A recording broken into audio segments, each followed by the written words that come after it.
Yeah, we find her, the beautiful girl we've been missing. We wanna have her kissing.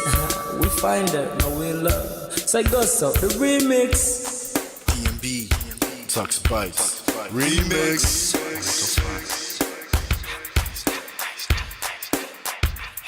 Now if I had to lose you like a bad phone connection, I'd change my game to get a better reception. Sit back, let's start this interaction. Don't fight the feelings, just a chain reaction. Your heart won't give you the wrong instructions. Like my GPS, yes I got the right direction. We gotta merge together like a road intersection. Last stop is gonna be my love and affection. I ain't like the mother dudes, they wanna call you shorty, but I'ma call you a beautiful girl. I took your picture home, my mama saw it, she's a very, very beautiful girl. I wanna put you in my video, cause you're so beautiful. You're a beautiful girl. So when you hear us on your radio, turn up your stereo. It's beautiful girl. Gotta find a shorty, what's worth of a lady. It's nice but maybe doesn't look like 40. It's taking a little time. I wasn't seeing no signs, any traces of my baby. Who's gonna be my baby?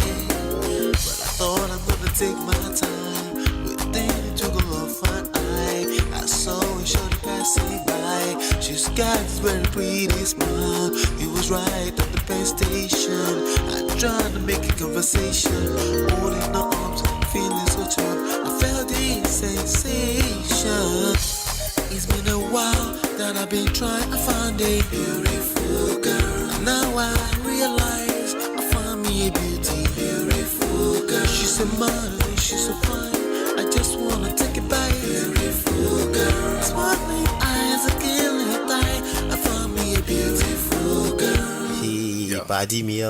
My wish came true when I saw you, girl. God must have blessed me with your beauty, girl. Looking so right from your head to your toe. Shaped like a cocoa bottle with a smile of a queen. My queen to be, you my destiny. Got a body of a goddess with your beauty. I'm impressed and I'm never in distress. Come on over and be mine.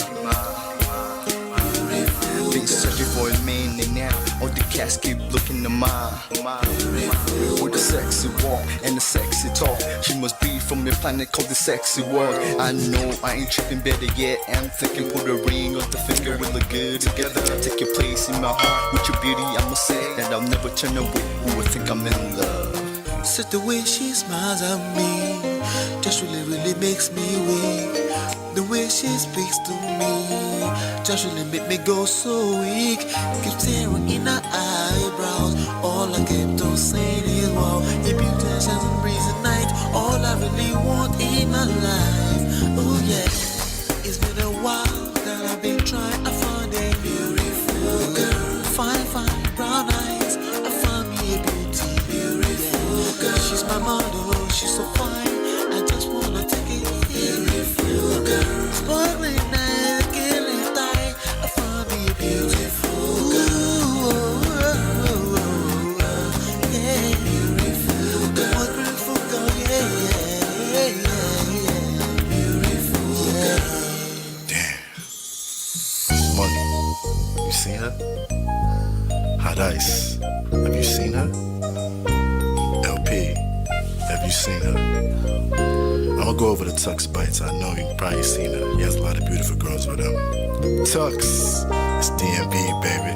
Look, Beautiful. I look for a while, but I can't seem to find a beautiful girl so I can make her mine. Time after time, I've been searching for a while, but every girl I meet never seems worthwhile. What can I do? I pray to God for an answer. I feel pains in my heart like cancer, and when I find her, I'm gonna romance her. Lace several presents and gifts. Call me Santa Claus. I make a heartbeat pause. That's my girl, homeboy, not yours. The girl of my dreams, she's more than I ever thought. Show me ass and culture. I think I'm getting punked. She's what I really want, so I'ma go get her. Since I'm a go getter, you know I'm gon' get her. And I will give her the world. Anything for my beautiful girl. Psych. Ooh. It's been a while that I've been trying to find a beautiful girl. Fine brown eyes. I found me a beautiful girl. She's my model, she's so fine. I just wanna take it. Beautiful girl. Sparkling eyes, killing time.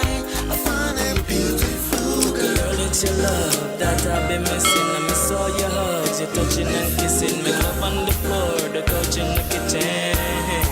One love enough, we done enough. Man of prestige. Ha! Now this guy win. Now you win. Now you win today. Now you win. Now you win. I agree. Man of prestige. Now man you be. I'm sure some people will be jealous now the way I talk about Ola. But I have learned a lot from him. That's why I keep telling you to follow him. If you don't follow Man of Prestige, now you know.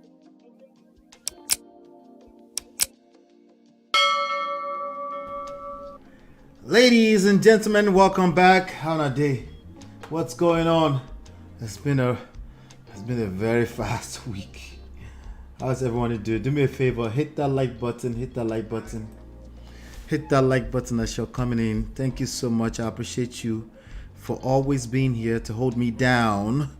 You make the conversation a lot more easier when you come around. I appreciate you.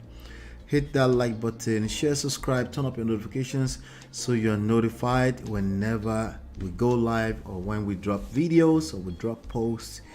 I've got a ton of things planned out for you guys that will add a lot of value to your lives, to your situations, relationships, finances. Yeah, I'm getting a lot of good reviews on that, so that's awesome. I appreciate you all. Like I said, hit that like button, turn up your notifications. I want to say thank you for last month. It's a brand new month. We're now in February. Last month we did $360. Thank you so much to all the sponsors: Mo Fresh, Richie, Life with Natu, Adeswa, Film Girl, Open Floor by Tima, Gorex Corner, Shea Mama, D Love, and Yes TV. I appreciate you all. Yes, this month we're going to set the bar a little bit higher. I know we can do it. Okay, so we're probably gonna just put it at 350 this month, okay, for the goal. So, but thank you so much. I haven't updated the numbers yet, but we will in due time. My name is Ola. I'm coming to you live from my Empire Pro Studios, and what we do here is basically we extract life and relationship lessons from trendy topics, and we tackle them from the angle of self-power, social, seduction, attraction, and emotional intelligence. That's what we do here. You can grab the books, okay? I've learned a lot of stuff over the last 13 years of my personal, professional life. So I have them all in like 5 books, okay? 2 on real estate, 2 on relationship, and 1 on business and marketing. So you might want to check those books out. You can download them absolutely for free from manofprestige.com. However, if you prefer the other versions like this, like physical, there's those options there as well. Audiobook. Everyone here should be a member of audible.com. Okay, welcome D-Love Alpha Aide, welcome. Hit that like button as you're coming in. Thank you so much. I appreciate you all. All right, so now I have a few things to cover today. I've been breaking the rules. I can't go past 7 p.m. anymore, okay? So I have to get my shit together, okay? All right, if you have any questions or anything like that, you need some more context to the kind of content we're covering, you can send me an email at ask@manofprestige.com. Also, we do have coaching consultations available. You can take a free coaching or free one-time complimentary with me as well. You can find them all at manofprestige.com. Okay. All right. With that being said, I do have just 2 topics to cover today because, again, I don't want to go over time. So I'll be back in about 20 seconds. We're going to talk about OTEDDOLA. We're going to talk about FEMI OTEDDOLA, and we're going to talk about MOHBAD. All right. I'll be back in exactly about 20 seconds.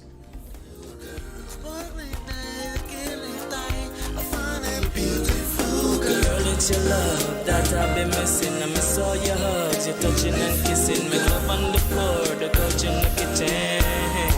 One love enough, we done enough. All right. Welcome back. So, yes, I do want to talk about FEMI OTEDDOLA was trending earlier on today for good reasons. It was he made it to the chairman board seat of First Bank, FBN Holdings Nigeria PLC, and I have to touch on that. Okay, there's so much to learn in his journey. Okay, and we're going to take some time with that before we get into the MOHBAD story. But yes, today is going to be power packed as usual. All right, so let me go ahead and share my screen with you. First and foremost, what do we have today? We do have Mr. Femi OTEDDOLA. All right, let me sit tight because this is going to be fun for me personally. All right, so if it's not fun for you, I'm sorry, but this one is personally for me because, you know, we're going to have a conversation today. All right, so Femi OTEDDOLA, 14 things about his journey to becoming the chairman of First Bank, FBN Holdings PLC. Okay, and I'm going to give you 14 things, but I'm also going to add my own little source and interpretations around what I think I am learning, and hopefully you too can pick up some tips from that. Okay, Femi OTEDDOLA, 14 things about his journey to becoming the chairman of First Bank. So today they announced, today is the February 1st, 2024. It was trending for this very, very, very reason.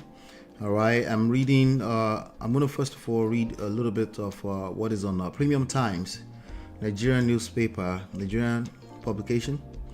Femi OTEDDOLA emerges chairman of First Bank Holdings. Mr. OTEDDOLA became a non-executive director of FBN Holdings on 14th August 2023, months after he acquired a substantial stake in First Bank. Okay, so obviously you have to own a decent amount of that company. It's a publicly traded company, of course, right?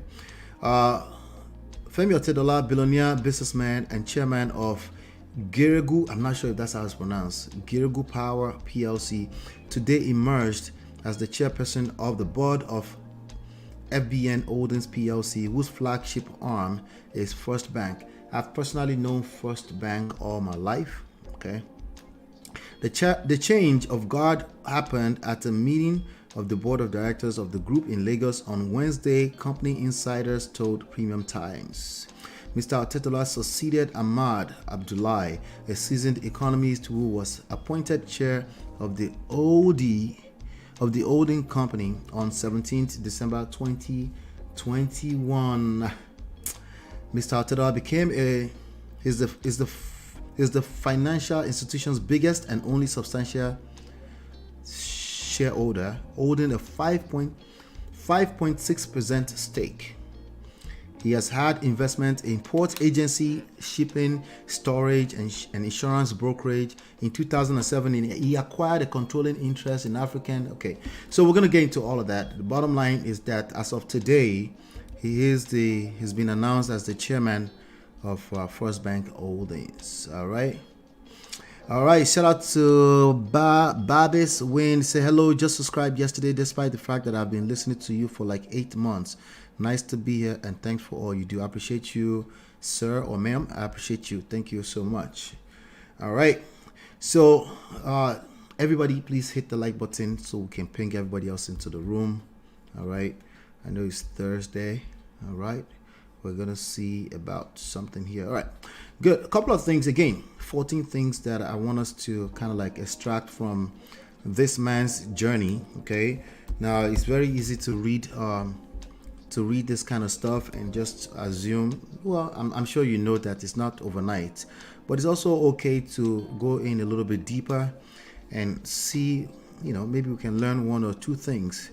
The first thing is that he started in printing and printing press imports, then transitioned to fuel trading and logistics in the 1980s. Mr. Femi OTEDDOLA was born in 1962, I think, or maybe 62 years old, one of the two. Let me see when he was born. All right, so there's nothing overnight here, just like there's no such thing in real life. He's 61 years old, okay? He was born in 1962, yep. All right, so that's number 1. He started way back. In fact, there's some stories that says he started, he tells the story of how he used to, I think, did he do shoe polish for his father's friends? His father was a governor of Lagos State, okay? So, but a lot of people might even assume that he had a lot to start with. Not necessarily true, okay? It depends on how you look at it, okay? So that's the first thing I want you to learn that I'm learning as well about him. I'm actually finding out for the first time. So we're going through it together right now. Now, in 2003, he founded Xenon Petroleum and Gas Limited. Okay, this is one of the reasons why you hear a lot of people say oil and gas in Nigeria. Like everybody wants to be a part of it, right? Most people are not even aware of what that entails. But anyway, he started trading. He founded Xenon Petroleum and Gas Limited in 2003, investing heavily in storage and distribution of infrastructure. Wow. Okay, so anytime you hear about any industry out there, oil and gas, real estate, anything, you don't have to be the one actually dredging oil. You can just find other arenas. You can even get into oil and gas by way of IT. Yeah. So again, back then, obviously, it would be things like storage, infrastructures, just ways that you can add value to that industry, and you can make just as much money, if not more, than the people that are directly working in it. Okay. Number 3, the third thing of 14 things that we can learn about Femi OTEDDOLA today. He acquired controlling shares in African Petroleum, AP. How many people remember AP? You remember those petrol stations, not gas stations, petrol stations. You remember those petrol stations called AP back in the days? Right. As far back as 2003, he owned controlling shares in that company. Rebranded it to, I think it's pronounced Forte Oil. I'm not sure. I haven't lived in Nigeria in 25 years, so I don't know how to pronounce this stuff, right? Bear with me, okay? The lessons is what I want us to focus on. And expanded the fuel retail network, okay? He rebranded it and expanded the fuel. So personally, I don't recall ever seeing Forte Oil. So for those of you that lived in Nigeria in more recent times, you probably know what that is, okay? What I remember growing up is AP. All right, so that's interesting. Number 4 was going to number 4. Number 4, by mid 2000s, Forte Oil was the largest fuel retailer in Nigeria, making OTEDDOLA a billionaire. Okay. Now, some of you probably already know his story that he, quote unquote, the story that he almost lost everything with just one house left, right? You've heard those stories before, right? All right, that story is half truth, half lie, okay? But it's probably the impact of that on him personally is probably all the way true. We're going to talk about that here in a second. All right, so, but by mid 2000s, it was a billionaire. Now, billionaire in terms of naira or dollars, I'm not clear on that yet. Today, he is a billionaire. It's worth, according to Forbes now, it's worth $1.3 billion. All right, so either way, it doesn't matter, right? Anyway, so number 5, global crisis of 2008 significantly impacted oil prices and the banking sector. Okay, obviously that financial crisis, starting with real estate and the folding of everything literally for the next 1 to 3 years after that, depending on where you fell in that equation, affected everybody, obviously including oil and gas. Now, I remember going to London in 2008 and I was like, wow, everybody is talking about the recession here just as much as they were talking about it here in the United States. I also remember, I think I went to Nigeria too, and it was the same thing. It was basically worldwide, right? So that affected everybody. And number 6, okay, so we're talking about the setbacks now, okay? The setbacks are massive. OTEDDOLA relied heavily on bank loans for expansion, facing difficulties refinancing due to the crisis. At the time, I was personally heavily in real estate. I remember the bank shutting down on everybody, literally everybody. Everybody was holding tight to whatever they had left. And so if you were overly exposed, which people like OTEDDOLA would probably be exposed, right? You're always thinking that everything's going to remain, everything's going to kind of stay the same, right? we're always thinking everything will stay the same, right? Until it doesn't stay the same, right? Because we're human beings, regardless of where you fall in the, in this equation. If everything is working out well for you, at least you hope it continues to work out well, right? So number 7, obviously, when I say exposed, so those of you that don't understand how, what they call it, equity markets, that's the word I'm looking for right now. I forgot. But anyway, it's not just your money that you invest. You also tend to invest other people's money. Okay, it's essentially what you will see in options trading, right? They call it trading. Is it trading? No, not trading equities, right? Is it trading equities? That's the word I'm looking for right now. My brain has frozen. But anyway, margin calls. Okay, basically people are trading on margins. Okay, basically they are trading off of other people's trading. They are trading on derivatives of other people's money, right? They're using other people's money multiple levels over and over.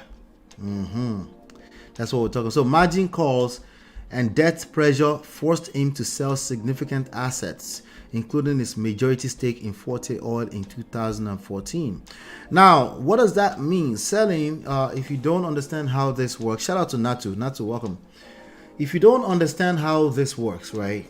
You're like, well, he sold it. He collected the money, Abi. Well, the last place you ever want to find yourself when you own lots of assets is to be in a desperate position to have to sell them. What that means is that you probably end up selling banjo. You end up you oversell, meaning you'll be selling very cheaply, right? You'll be selling for a lot less than you could potentially sell for if you're not in a desperate position. You know what I mean?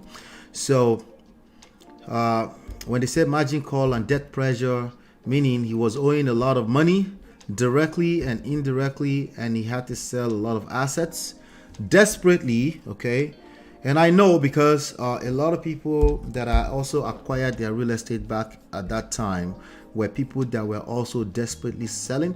Not just desperately selling, they also had mortgages on those houses, and the banks had to desperately get rid of those assets. They called them underperforming assets at the time, and people like us were able to pick them up cheaply.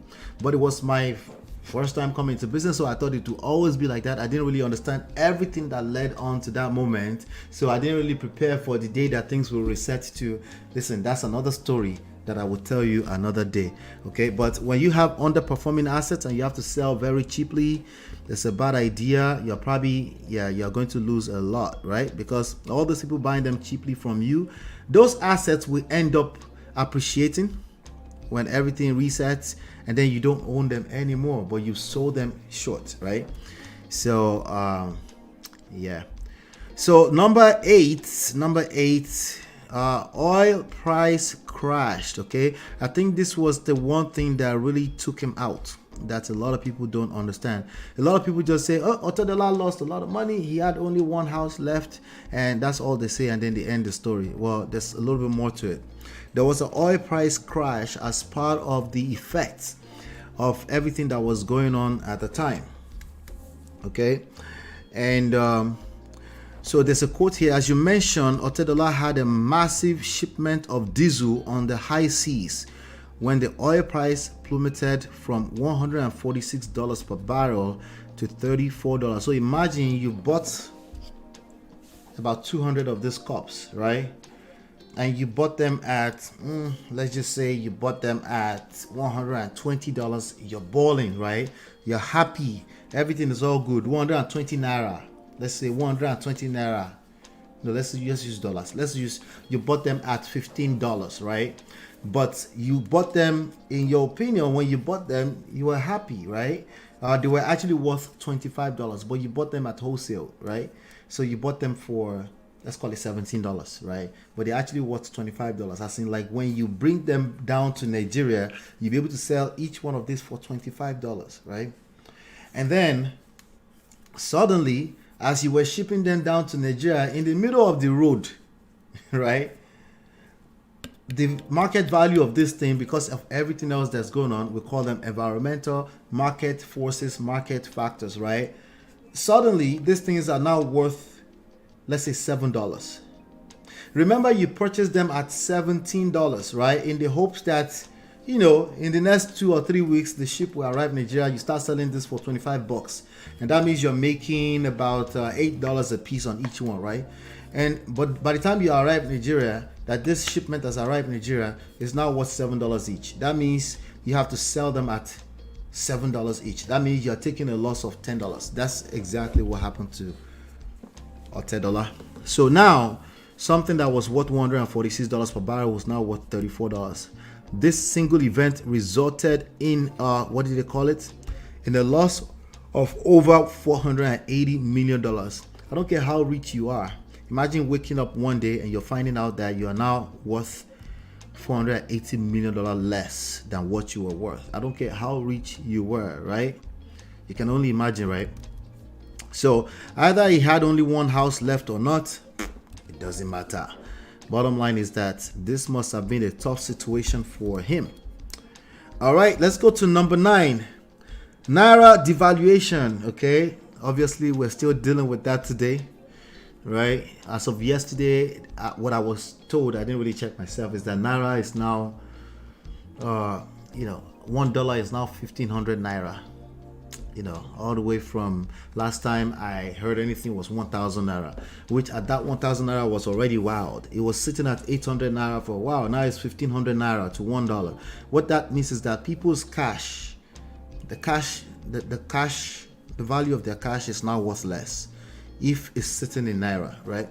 So obviously a billionaire who kind of like a lot of his assets are in, they are distributed in collection of Nairas, and the market that he serves is Naira. That's obviously a bad day for him, right? So number 9, Naira devaluation. The Nigeria currency, the Naira, also underwent a significant devaluation during the crisis. It's still going. At that time, I think Naira, what was Naira in 2008? How much was Naira? How much was Naira to dollars in 2008? Let me see if I can find that. Oh wow, don't tell me that's what I'm looking at right now. Wow, it's been a long time coming. Jesus Christ, this is sad. For what I'm seeing, it was averaging at around 117 Naira to $1 back in 2008. Well, it's 1,500 now, so go figure. Anyway, number 10, high interest rates, right? So people like OTEDDOLA, they are also sitting on a lot of debts, right? It's when you factor everything and you do the net that they are not worth a certain amount of money. When you subtract their assets from their liability, now you have their net worth, right? That's how it works. Am I correct? Am I correct or correct? Is it right or right? Right? So high interest rate, if you're sitting on a lot of debt, running all these companies, right? High interest rate at the time, obviously will take him out too. So high interest rate as the banking sector tightened credit due to the financial crisis. So tightened credit literally means interest, the cost of money increases. Oh yeah, for every $1 you have in your pocket, there is a cost. Money costs money. Oh yeah. How do I say that so that it doesn't sound, what's the better way to say that? I guess it's that simple. Money costs money. Okay, so we'll call it interest rates, right? And you have interest rate, you have inflation, basically the money devaluing, and they use interest rates. The government will use interest rates to regulate things, to tighten market, or to make market more accessible, or to encourage people to spend more money, right? So obviously when everything is uptight and nobody's willing to let go of money, it simply means the money is expensive. It means it costs you more money to get more money. So a lot of these people, they borrow money at very aggressive, with aggressive terms, right?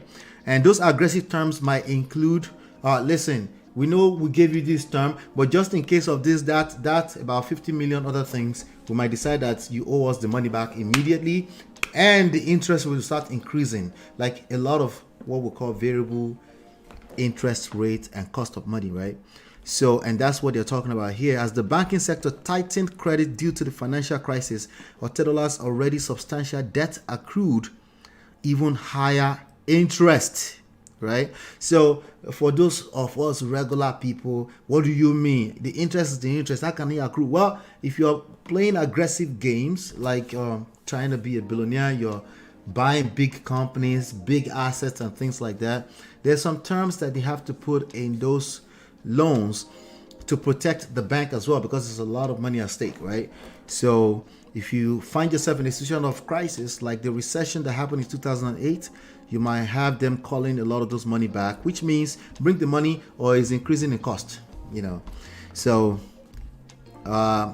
according to this highlight here, it says it led to an estimated loss of additional $320 million, right? The devaluation of Naira, the one I was covering earlier on, led to an additional $258 million, right? You remember earlier on, we talked about another $480 million, right? How much is it worth at that time that all this money is evaporating like this, right? It's crazy. Anyway, number 11. Then we also had, obviously, the stock market crash. So if you own a publicly traded company, you are usually holding on to a high stake, right? Which is supposed to be a good thing on a good day, right? The bad thing is that you don't want to be selling, because that usually means that you don't believe in your own company. You want to be holding on to a ton of it. I have a friend who is actually, I might bring him on to come and discuss this kind of stuff. He might do a better job at explaining this for us. I'll see if I can reach out to him on some of these sessions. Okay. All right. So stock market crash. The global stock market crash also impacted OTEDDOLA's holdings, resulting in a further loss of around $160 million. Are you doing the math? Are you doing the maths? Is the mathing for you? Okay. All right. So at the time, okay, number 12 highlight, we're almost there, of 14, right? At the time, according to reports, he had to sell almost 200 houses in Lagos alone to try to pay off. I mean, what kind of houses are this? This must be luxury houses too, right? To try to pay off $1 billion in debt at one point. 200 houses, $1 billion in debt? I guess. But you know, again, having to sell your assets is not a good day for anybody. It's just sad. Okay. All right. Number 13. Before I go to number 13, let me read a direct quote from OTEDDOLA. These are the things he had to say according to, I guess he did an interview with CNBC at one point. Okay. Let me just read the whole article. All right. So it says, life was rosy for Femi OTEDDOLA until it took a sudden turn, leaving him billions in the red. He had to start all over again. The article below tells the story. The first appeared in Forbes Africa. Let's see. Okay, this is his quote. He said, I had about 93% of the diesel market on my fingertips. Okay, remember, I was controlling a big market share with the Forte oil, right? All of a sudden, oil prices collapsed and I had over 1 million tons of diesel on the high seas, and the price dropped from $146 to $34. Okay, here's another quote. I had two options. Okay, no, wait. When the dust settled, OTEDDOLA had lost over $480 million due to the plunge in oil prices, $258 million through the devaluation of the Naira, a further $320 million due to the accruing interest, which is the high interest rate stuff, right? The cost of money, right? And then finally, $160 million when the stocks crashed. And then he said, I had two options, either to commit the big ultimate S, meaning to delete himself, okay, or to weather the storm. I decided to weather the storm. I just knew it was a phase I had to go through. You see, God prepares you for greater things. And of course, experience is the best teacher, so I had to learn my lessons. I took the bitter pill. All right. And then he goes on to say, you cannot compete with destiny. So it was my destiny to make billions every month and lose billions as well. That's something that a lot of people don't pay attention to, right? That last part of it, and lose billions as well. I said to myself, I was not going to have friends and enemies. I was only going to have competitors. Okay.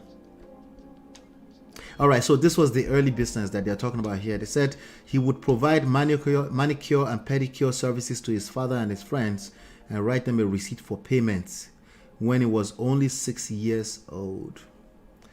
All right, now he said, after I lost the money, something that struck me was that my father had always been my role model in life. And the first thing I had to do was to protect his name. So the weight, like people, well, that's just money. It's just like, no. Money is also driven by emotions, greed, and fear, right? Especially when your name is at reputations. And by the way, the bank, you need them to trust you, right? So, but if you've delivered before in the past and everybody's going through it, again, it's easier said than done. But when you're going through, everybody's going through it, the wrong move can completely take you out, okay? He had a policy. Honesty was the best policy. That's the father. So I had to protect that name and his integrity. Just after the global banking crisis had struck, the Nigerian government established the Asset Management Corporation of Nigeria. Remember that AMCON that was taking over companies and stuff, right? Now he says experience is the best teacher. I didn't have a proper structure, and I also put the blame on the banks for not advising me. All they were interested in was the profits. Yep. The banks did that back in 2005 to 2008. They were giving all this. Remember the subprime loan? Go and Google subprime loans, right? And I think that's actually what took the whole world into that downward spiral. They were not interested in sustainability of the business. They were short-sighted, and all they were interested in was throwing money at me. So they never advised me. And then he goes on to say, so we got a reputable firm to value my asset. I had about 184 flats. There you go. That's the story right there. Which I gave up.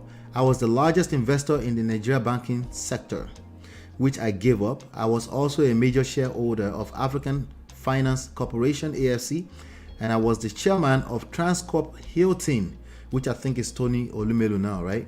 I was a shareholder in Mobil Oil Nigeria Limited, the second largest shareholder in Chevron, Texaco, Visa Phone, and several companies which they valued, and I had to give up to repay the debt.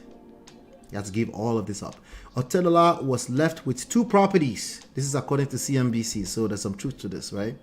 His office space and a 34% stake in African Petroleum. Well, a 34% stake in African Petroleum is a lot, right? But it's not a lot when you've lost almost $1 billion, right? Again, perspective. I always use the phrase frame of reference, right? When you say I made $2 yesterday, what do you mean by you made $2? $2 with respect to what did you make the day before? What percentage increase is that, right? Percentage is the numbers that actually matter the most, not flat numbers. Okay. All right. So, which he rebranded to Forte Oil in 2014, bounced back. So this bounce back that's going on with OTEDDOLA right now, it's not his first time. So he's probably in a, they can keep calculating his money, but he kind of have, after a few times you have an idea of where things are going. You can see something, you have foresight. You can see some things from afar, regardless of how they value them in the marketplace, it wouldn't matter, right? So at one point his net worth was 1.8 billion. It's now at 1.3. Again, the ups and downs at this point, it doesn't really matter, right? All right. So, and this report I'm reading was from November 12, 2016. So now it's declined and now it's back at $1.3 billion again. Go figure. It doesn't matter, okay? But it matters when you're losing $1 billion. So again, it depends on losing $1 billion compared to 1.3, 1.8. That's a lot. That's like a whole half of your net worth. That's a lot. All right, so that was that. So that's the report on number 12 right there. So he had to sell a lot of assets. Again, having to sell your assets is no fun. Okay. The people that don't understand how that works, they might look at that, they might say, hey, Maybe you make money while you are selling it. What do you mean you make money? How much money? Right? All right, so number 13. Here's the 13th thing you should know about this situation. Despite the setbacks, OTEDDOLA diversified its interest into power generation through Geregu Power, acquiring significant stakes. Okay, power generation, I mean, on the common sense tip right now for Nigeria is probably a big deal. Okay, because Nigeria is suffering from power, and but I'm sure that's not just the only fact you need. If you're trying to invest in power, you need to know a lot more than that. But just like when you're investing in anything, you need to understand fundamentals, right? And not be swayed by the regular day-to-day moves. You want to understand the fundamentals, some fundamentals, before you put your money in anything. Okay, because at the end of the day, if you don't understand the fundamentals, you're probably better keeping that money under the pillow. Just read up on the company you want to invest in and make sure you believe in it, right? Which is the reason why it's a bad idea for someone to be selling their assets. It shows that they no longer believe in it, and then everybody's hoping that they believe in their own stuff. So all these investors will start pulling their money out. When people, again, pulling their money out, meaning they're selling assets, is a bad story whenever that happens. Okay. Number 14, he also became the largest individual shareholder in First Bank of Nigeria. That was some few months ago. And now he's the chairman. Okay. Now he is now. So the 15th thing, a bonus 15, is that he is now the chairman of FBN Holdings, right? What does that mean? Okay. So on the surface, it doesn't necessarily mean that his money increases, right? Obviously. But behind the scenes, it means a lot to be the chairman of the board of a whole First Bank. That is a big deal. And considering that he owns majority stake at 5.6, that means there's a lot of investors. That means there's a lot of money moving. That means there's volume. If you don't know what volume means when it comes to buying and trading assets and stuff like that, that's another thing you want to study. You want assets that has a lot of volume behind it, because the lower the volume, the more vulnerable that asset is to the general marketplace, which is another reason why you see people being able to pump Bitcoin anyhow, and then you don't want to be at the mercy of such emotional roller coasters with your money. Okay, so being a major stakeholder at 5.6 in First Bank and being the chairman, that's a big deal. So they might even reevaluate his assets altogether and then call it now 1.8 or something like that. But this is a big deal. I learned a lot in this. Okay, so hopefully you learned a lot in it too. Just go back and go look at each one of those highlights, right? There's something you can take away from it in any aspect of your life, right?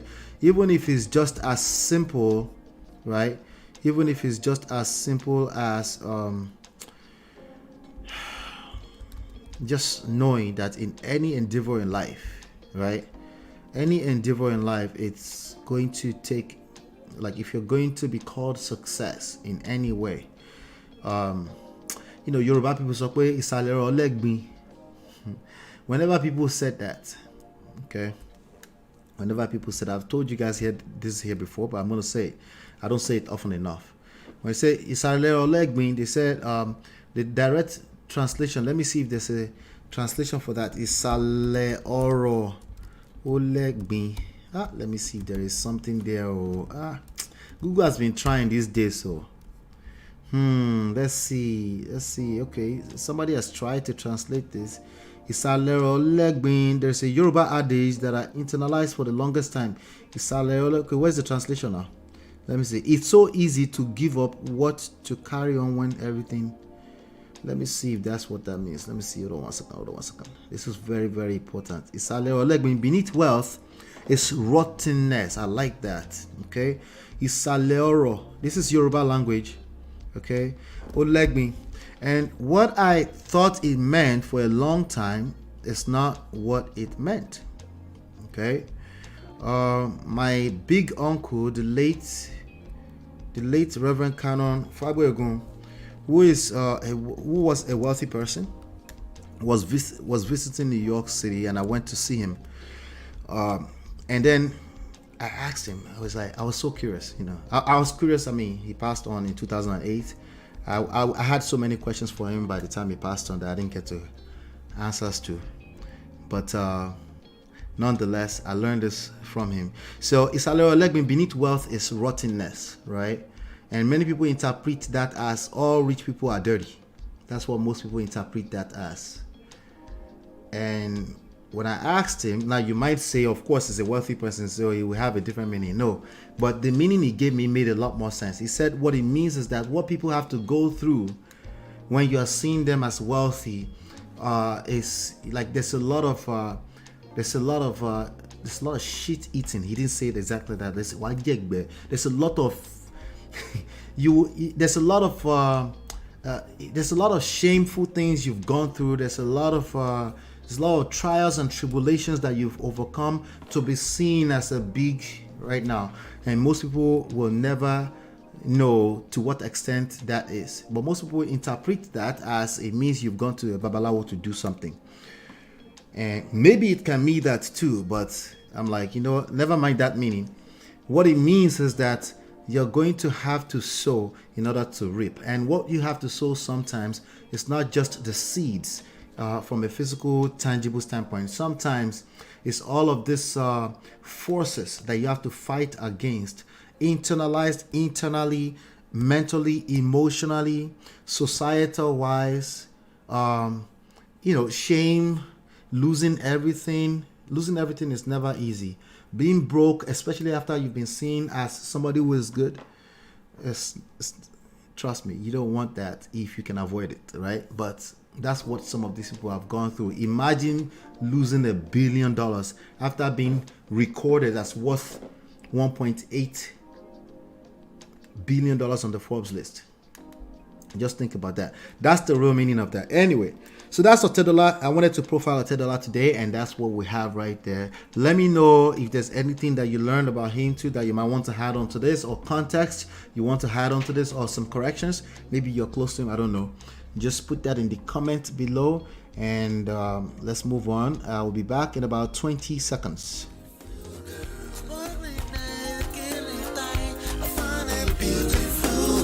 It's your love that I've been missing. I miss all your hugs, your touching and kissing. Make love on the floor, the couch in the kitchen.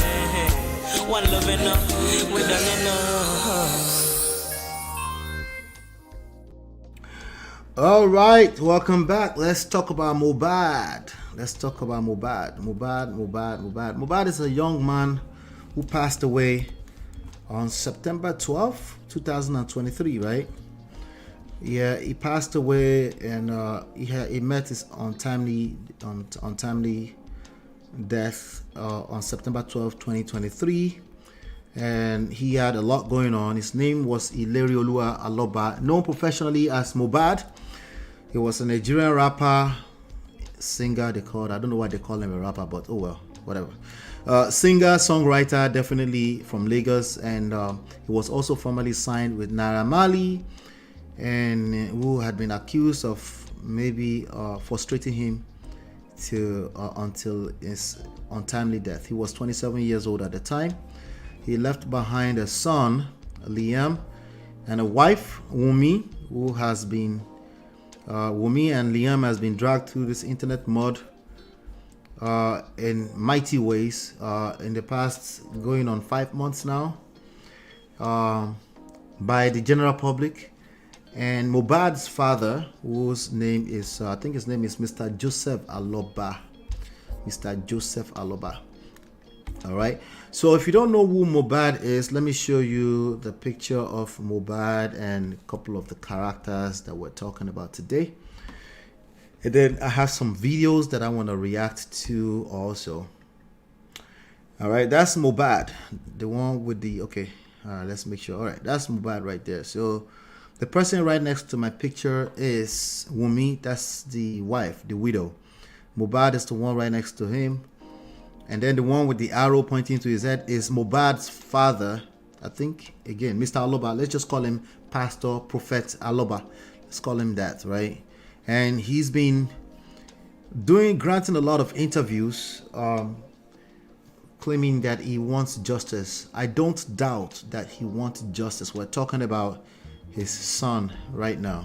I don't doubt that he had love for his son, that he cared about his son. I don't doubt that at all.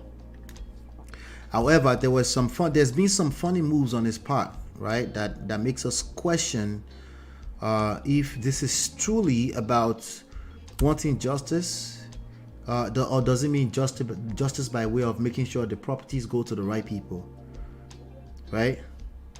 So there's a lot of things that he's been pulling up. He's been pulling up a lot of tantrums and stuff like that. And I want to be very respectful. I want to be very respectful to him because, again, you know, he lost a son. You know, he lost a son. So he was on an interview with a platform called the Brekete TV, and he was kind of narrating everything that we kind of already know. We know a lot of those stuff already, but the thing now is that the investigation is still going on. They conducted what do you call it? They conducted autopsy. They're still going through. They haven't, about 4 months ago or so. Okay, and it seems like he's getting very, very impatient, which I can understand. 4 months is a long time, but again, these things take due process. When you consider that this is in Nigeria, when you consider that they might have had to take the specimens across the Atlantic Ocean, possibly, to go and do the test, or the oceans, you know, to go and find out what happened, or the test, or when you consider all of the other incompetence that comes with this kind of testings too, 4 months, maybe if you do that assessment properly, maybe it's not exactly a long time. But again, we're talking about MOHBAD and its untimely passing and some of the events that has been going on. So I thought it was just time, since again it's trending today because of this Brekete interview. I thought it's time that we do a quick update and then see if we can extract some more lessons out of this story. It's a sad story all around, but I think we can learn a lot in terms of preparation, not just preparing for death, obviously, but preparing for crisis in general, right? You know, you guys are probably more familiar with our platform from talking about marriage and relationships. But the one thing that I always highlight that most people don't go into marriage preparing for, they don't prepare to handle conflicts. They just don't. Okay? Most people go there with rhetorics like, you should love each other, you should do this to each other. Okay, what about when one person fails? That kind of crisis, are you prepared for that? No, they're never prepared for it. In fact, they've never thought about it before. Maybe they thought about it, but they didn't realize it's going to be the driving force, because sometimes somebody is going to be weak, you know. So sadly, this man, Mr. Aloba, lost his son. Lost a son at age of 27. I think he's only 54 or 55 himself. So that's kind of like throwing things off a little bit for him. You know, I'm not sure he knows how to act in this time of crisis. I'm not sure he's prepared to know how to act in this type of crisis. So he's moving with lots of emotions. And sadly, there's a lot of Nigerians backing him. And a lot of Nigerians backing him and calling it that is the flip side of things is the sentiments. Actually, what I see more so is all the people asking for DNA at this time, they're the one moving in sentiments. They're the one moving with their emotions. In fact, majority of them are projecting at best. Now, they all sound like they know what they're talking about. They all sound like they're just looking for fairness. But, you know, if you can't follow due process, you don't know what fairness is. That's not fair. You have unrealistic expectations at best. Okay, but let's listen. So he brought up some of this stuff. He said but let me play this video and then we'll take it from there. Touch.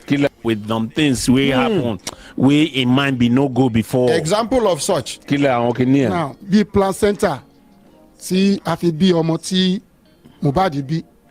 It's even the placenta of Mohbad's son will be in own grandson. Ohun tó ṣẹlẹ̀ ni wípé ní ọjọ́ tí a bí ọmọ yẹn, ọmọ mi pè mí pé a ti bímọ. Okay, ṣé kí n máa bọ̀ ni? Onídàdí òun gbé placenta bọ̀ lọ́dọ̀ mi. Mo wá retí ẹ̀ ní àkùn bíi 15 minutes. Mi ò rí kó gbé placenta wá. Mo wá ń pè é, wọ́n ní dádì ẹ gbàgbé ẹ̀ wọ́n ti yanjú ẹ̀. Wọ́n ti yanjú ẹ̀. I ask him, I say, what can happen about the placenta? He can't say because when the in Pekin born in grandson, tell us it all. Thank God we don't born Pekin and they carry the placenta come your place. No, if you talk say that making come. Yes. All right, so this placenta stuff is about the DNA. Again, he's looking for justice. He's looking for what happened to his son. And just like many other Nigerians that are supporting him, they are linking it to, it must be that possibly that son does not biologically belong to Mohbad. So they needed to take him out. They have ulterior motives. There's a foul play somewhere is what a lot of people are saying. And so he's saying, well, after everybody started talking, he started to remember about the placenta. When the child was born, traditionally, I guess in Yoruba land, is some kind of patriarch of the family or the father. When I was reading it, it could be the father or it could be the patriarch. That had to bury the placenta that came out with the baby. All of that is weird to me because I'm hearing about that for the first time. But anyway, so he recalled that. He said, Daddy, our son is here. Like after the fresh birth of the baby boy, right, Liam, and then maybe what we're going to do with the placenta. And they say, okay, I'm on my way. And then he now called back and said, don't worry about it. It's been taken care of. So he's remembering that now after the young man, Mohbad, has passed away. And now he's feeling like, well, who did they give the placenta to? Right? Let's hear what else he said. Sorry, sir. What I'm making come. He said making come carry the placenta come. So in the wait, may carry the placenta come. You don't come. After about 15 minutes. Waiting happen. He said making no worries. They don't take care of the placenta. So he said after about 15 minutes of the call, he said, don't worry, it's been taken care of, right? Well, he wasn't bothered back then. Well, I don't know if he was bothered back then, but now he's claiming that he's bothered now, so. Ẹni tó ní ọmọ yẹn náà lọ gbé placenta yẹn fún. He can't remember from there. Can't the link out say, oh. So he now concluded that it's the person who owned the child biologically that they gave the placenta to. What kind of conclusion is that? Like, how did you go from 15 minutes later on, your son saying, don't worry about the placenta, is taken care of? A 27-year-old who is having children, they are also growing up at the same time. They are trying to figure out life. So maybe he's not all the way aware of the particular cultural rights that comes with the idea of placenta. There's not a big deal. It's taken care of, right? Maybe it could be that. Maybe it could be like, yes, they've given it to the person who actually owns the child, biologically speaking. But it could also mean everything in between that. What happens to everything, the rest of the story in between that? Why is he concluding so soon, now, today, that it must be that they've given the placenta, so he's given the placenta to the person? How do you make such a wild conclusion so soon? Why jẹ́ kí n máa rántí pé. And then that makes me remember that ẹni tó ní ọmọ yẹn náà lọ gbé placenta. That person that owned that child is who they gave the placenta to. What? He can't remember from there. Can't the link out say, oh, okay, that placenta that time, it be like saying that the person will get the pikin. Now they carry the placenta go give. Hold am there. Now, he claimed that nobody in Lagos, Ogun State, Ondo State, Osun State, on the West or your state, nobody is listening to him and nobody is trying to fight for him so he can get justice for his son. So he decided to go to Abuja. That's what they are claiming now. I guess this show is coming out of Abuja. Brekete family. All right, so that's a wild conclusion in my opinion. I don't know what they're talking about. I want to make the whole world follow us chook mouth for this matter. All right, so that's the first thing I wanted to highlight before we move on further. If I am not in good terms with my father-in-law, you ain't seen shit. Okay, Natu. Orishirishi, placenta, that's often treated as biohazard. Sure, exactly, right? So, which is why I find it weird. So, I didn't have any of my children in Nigeria, so I wouldn't know about any of this stuff. I'm that guy that would have told them to dispose it if they asked me, because I'm sure they would still want to honor some people's cultural rights in certain places. I don't even remember. I probably told them like, please, what are you talking? What? Huh? Get rid of it. Right? But you know, Nigerians and their, you know, and their culture. It's culture. Anyway, so that's that. There was quite a few wild things that were said during this session on Brekete, and I'm going to cover as much of it as I can today within the time limit that we have. All right, so let's look at this one here. Let's look at this one. There you go. So now in this one, there's a bunch of people started calling in. A bunch of people started calling in, and then the next thing, I'm starting to hear some wild claims by the people that were calling in that were not related to any side of it. They're just making like extremely, like, it's very personal. People are taking this very personal. Anyway, Mario says, I typed Yoruba insult but changed my mind. Now me carry belle, you are the grandfather, not the father. Voila. This is personal for NATU too. Let me play this one. This one is wild. Okay, but this is something I see on both sides of the gender. You know, gender warriors must come into this matter, of course. Let's play it. Investigation, they need to investigate that woman. I'm suspecting that wife, if there is any investigation for what you are doing in the family there, you are really crying, and God will bless you and continue to strengthen you. Wait, what did I play? Let me just make sure I'm playing the right thing. Let's try to see. Oh God, I have to find it. Hold on 1 second.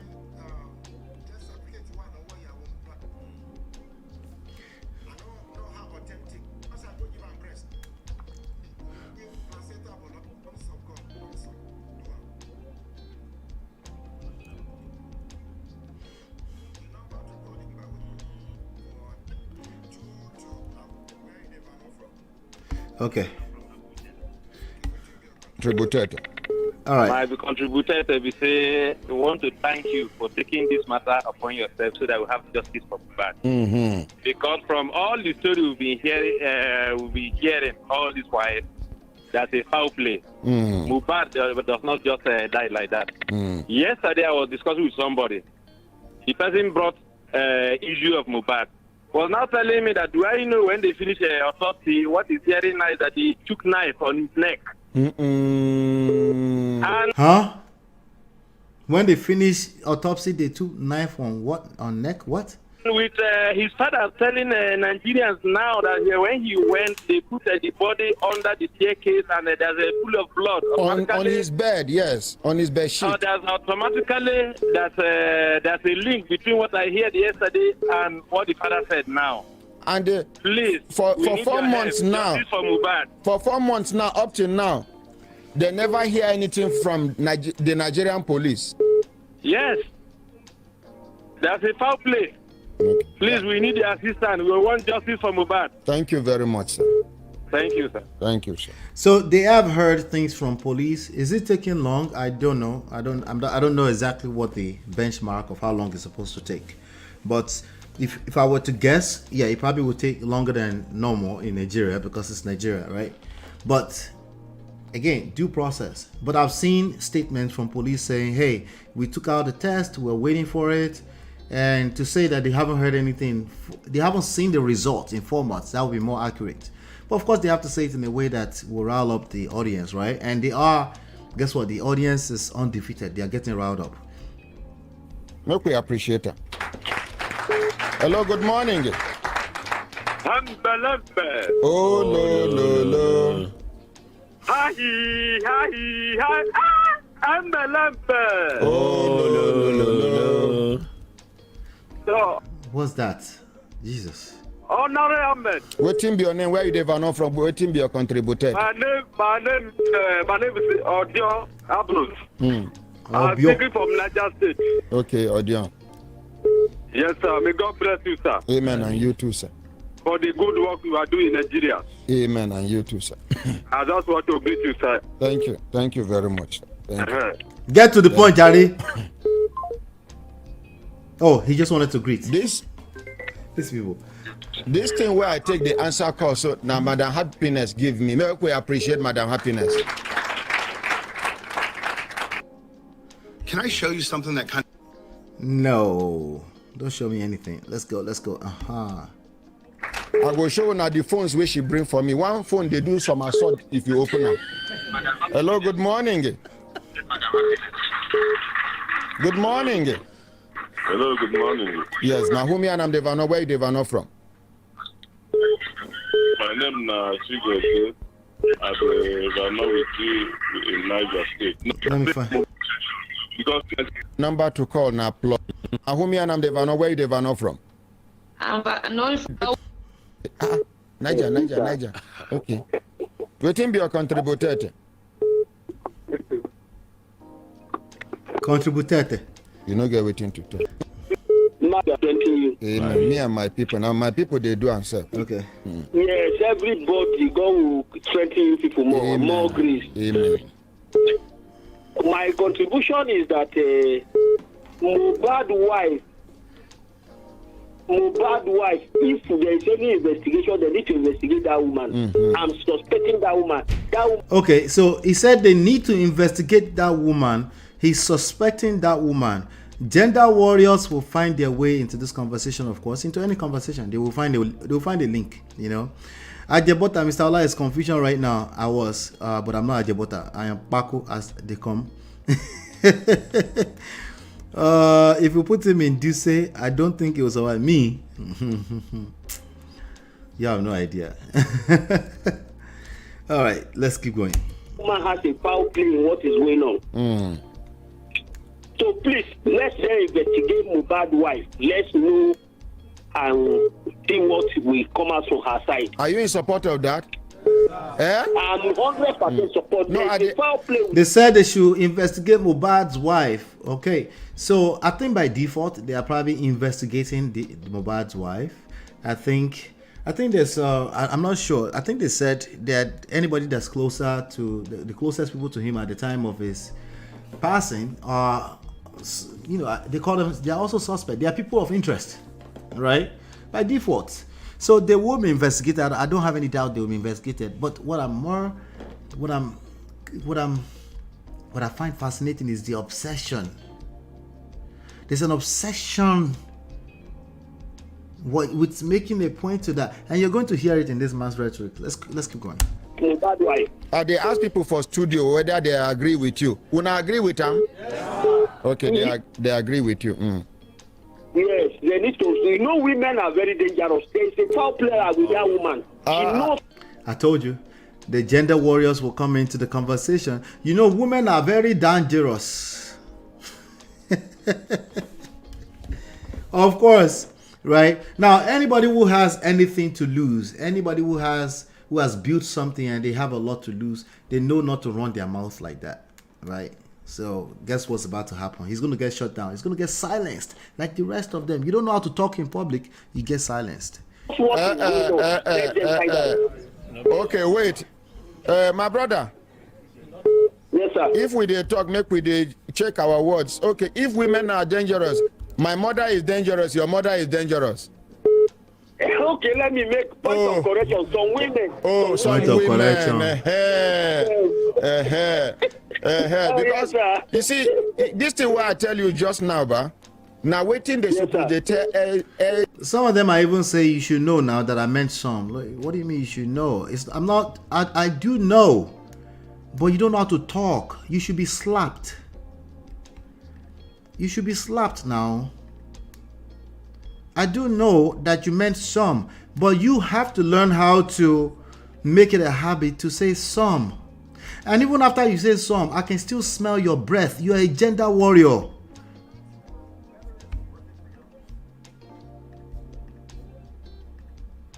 Asinegbenu song. Dangerous. Jesus Christ. The same thing is applicable to women that say all men are scum or cheaters and stuff like the same thing is applicable. Egbenu song. Breast stinks. Jesus Christ. Let me see here. All right, so I'm about to play this one. This one is an interesting one too. These are some interesting updates I found today, you know. Yes, sir. Sit down, sir. Just hold the microphone close to your mouth, sir. Daddy Mohbad, sir. Yes, sir. We go continue tomorrow. Okay. By the grace of God. But mo fẹ́ bẹ̀bẹ̀ kan, sir. You say you want to beg you for something. Mo fẹ́ bẹ̀ lawyer Falana. Àti lawyer It's Wumi's fault. That's the Mohbad lawyer. Wọ́n dúnkokò mọ́ mi. Ẹ jẹ́ bá mi sọ fún wọn. Wọ́n dúnkokò mọ́ mi. Okay, so this man has also decided to drag Wumi's lawyer or lawyers, the Falana and Falana chambers. Okay. I don't know what he's going to try and accomplish with that. I'm not sure what he expected. Again, unrealistic expectations. If a lawyer or a group of lawyers are representing the other side, I'm not sure what's the expectation here, but let's keep going. He said they are basically after his life, essentially. He made some wild claims that they are after his life, basically.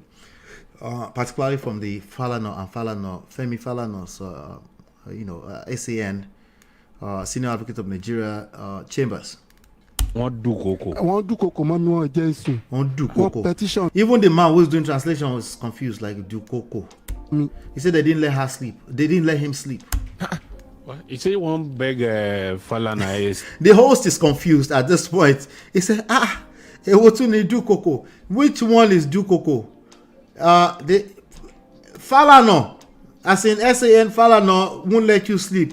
Are you sure you know what you're talking about? Essentially, let's keep going. SAN and the lawyer to him, late son, Mohbad lawyer, say they put pressure for his head. They make things difficult for him. They don't even write petition on top of his head. They don't allow him sleep. No, the Falana why I know, unless they go give him wrong information. Immediately after the program, I go call Falana. Now, big brother MP. For this human rights defense and activism matter, we go know waiting go happen. And as for Mohbad's lawyer, we go know waiting be the petition when you go right against the father of the person.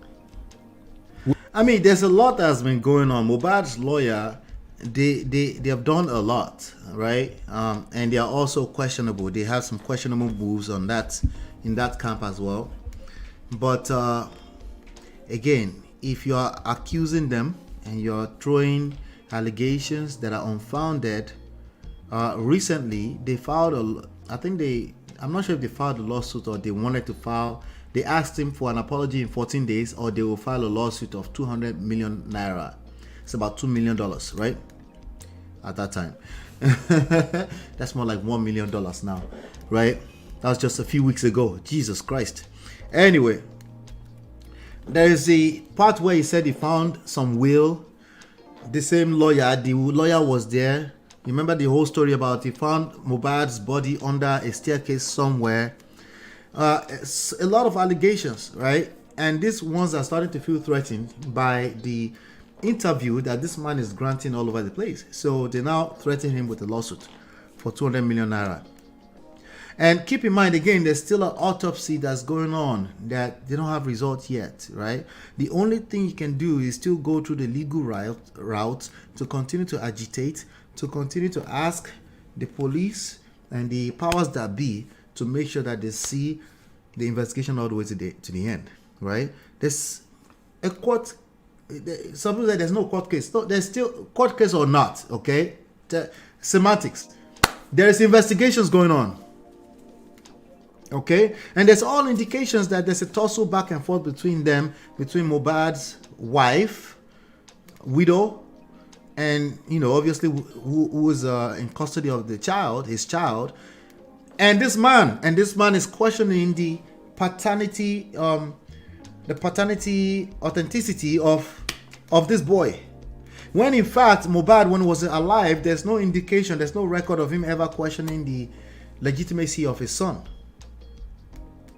So if you bring basketballs to people, what kind of unrealistic expectations are this all over the place, right? This is weird.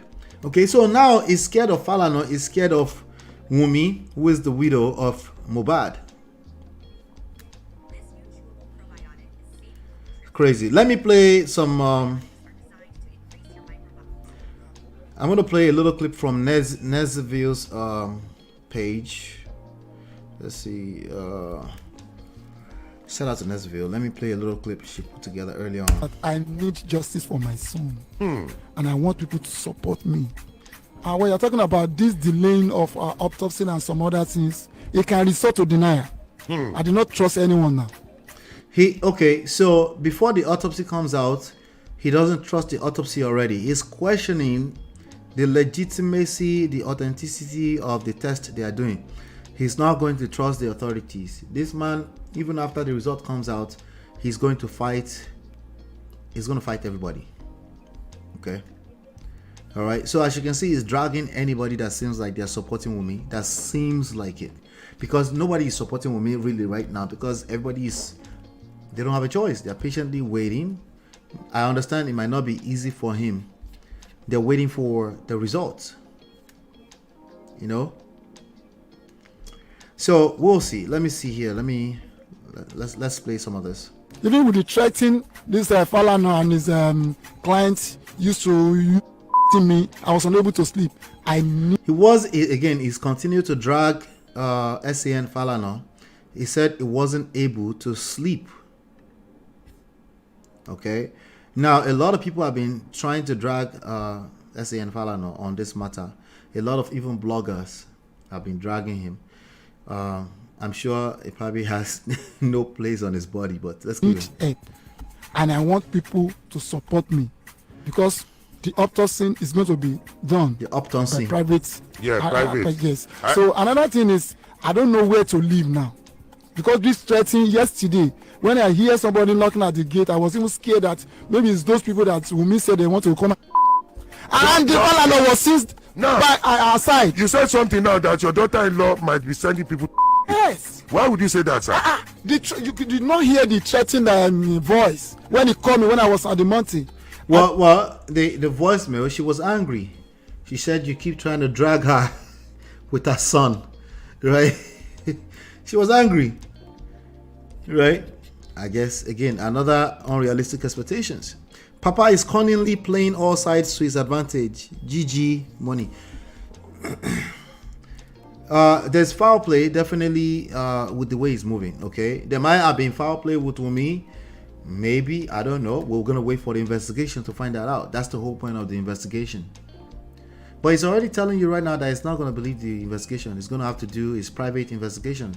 Well, has anybody managed to tell Papa Aloba, Prophet Aloba, that they cost money? Right? It costs money. And it's already costing the government money because the public asks for it. That's why the government is going through all the tests they're doing. It still costs them money, but that's the whole point of public, riding on the public. That's the whole point of what Iyabo Ojo and them were doing, because the government would now have to pay for it, right?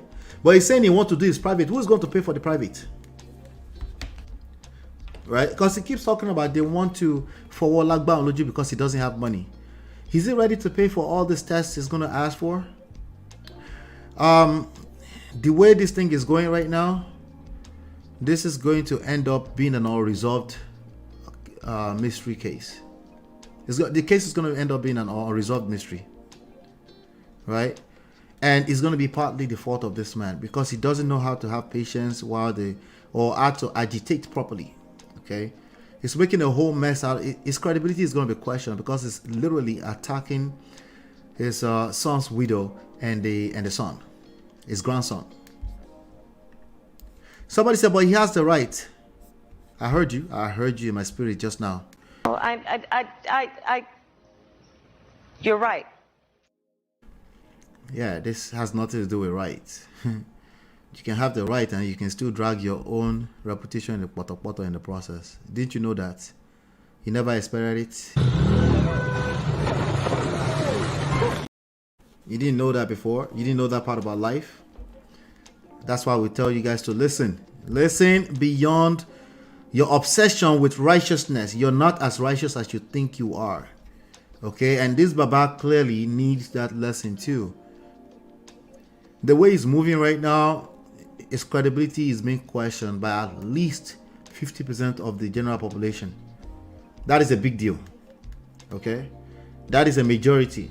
I did not on my phone till the evening time when I just off phone and he used strange line to call me. Say you can me, say is anything happens, so. And I recorded the whole thing. He said happened, so. Baba, this Baba needs to just wait. Be patient. I understand what he's going through. He lost a son, but he needs to be patient. He needs to be patient. This is why people are saying it's because of the property. Like, because a typical papa will wait. They will be mourning while they're waiting. A very tough, easier said than done process to go through. But it seems like he's finding it so simple and easy to drag his son's widow and his grandson. It's coming off. It looks too easy for him. That's why they are saying this Baba is after property. That's why they are saying that. I'm not saying that. That's why they are saying it. That's why at least half of the general populations are saying that. It looks weird. It's very weird. At least wait. Families do drag property, so let's not get that twisted. But they usually wait a little bit longer. But some don't wait. But this one is in the public eyes. And Falana was aware of this. Upon all, he was still standing by her side. He said Falana was aware of this and Falana is still standing by her side. Falana is representing justice for Mohbad. And you're dragging the whole thing in the poto. And you're jumping from one interview to the other. At one point, you launched an album. Even people celebrated and said, okay, I beg, help us buy this man's music so he can rest. But it's still not enough.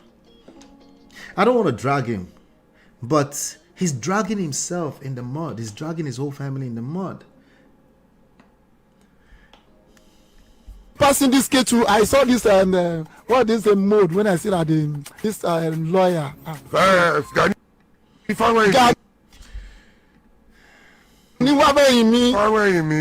Falana want to behave in this kind of manner, can his own mode put at the junction because of this Mohbad case? He want to manipulate because of money. So Falana want to manipulate because of money. Please make that make sense. The name that this man has been building since all this day, and we're from the same Ekiti. Well, shout out to Nesville again. He said because we're from the same Ekiti. Listen to this. Listen. I don't know what that has to do with anything. Unrealistic expectations. Okay. This man don't know you.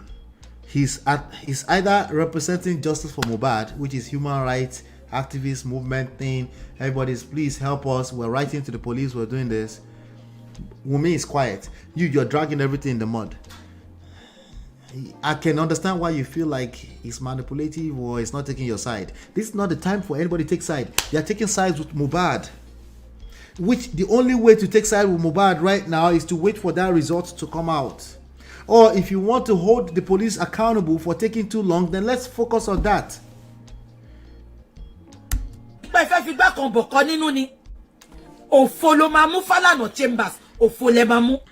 I don't know who this is. This is some kind of blogger. These are the Facebook blogger people dragging Falana.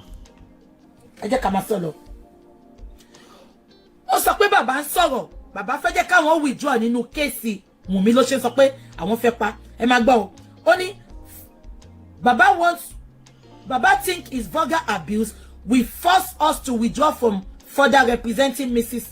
Mumi Cynthia Aloba to enable him to inherit the assets of his late son, Ileri Oluwa Oladimeji. Ìwọ tó kọ kíní on behalf of Falana, ó ní ṣe oríire.